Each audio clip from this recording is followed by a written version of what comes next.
আজ নিয়ে চলে এসেছি বাঙালিদের ভাতের পাতে ডালের সাথে খুব মানানসই একটা রেসিপি, ঝুরি আলু ভাজা। চলুন দেখে নেওয়া যাক রেসিপিটা। প্রথমে আমি 3টি আলু নিয়ে নিয়েছি। এবার একটি পাত্রে জল নিয়ে আলুগুলো ওপর থেকে নিচ বরাবর সরু করে গ্রেট করে নিলাম। গ্রেট করা আলু ভালো করে জল দিয়ে ধুতে থাকুন যতক্ষণ না পর্যন্ত এই রকম পরিষ্কার জল আলু থেকে বেরোচ্ছে। এবার ওর মধ্যে আইস কিউব ও জল দিয়ে ফ্রিজে কিছুক্ষণ রেখে দিন। ফ্রিজ থেকে বার করে গ্রেট করা আলুগুলো ভালো করে হাত দিয়ে চেপে জল ঝরিয়ে নিন। এবার গ্যাস অন করে কড়াইয়ে তেল গরম করে দিয়ে দিলাম পরিমাণ মতো বাদাম। বাদাম একটু ভাজা হলেই দিয়ে দেবেন 2টো শুকনো লঙ্কা। ভালো করে ভেজে সব কিছু তুলে নিন। তারপর ওই তেলেই কারি পাতা ভেজে তুলে নিলাম।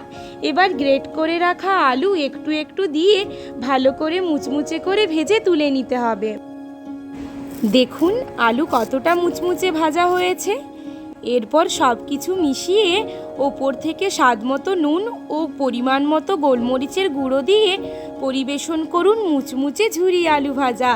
একবার খেলেই মনও হবে তাজা।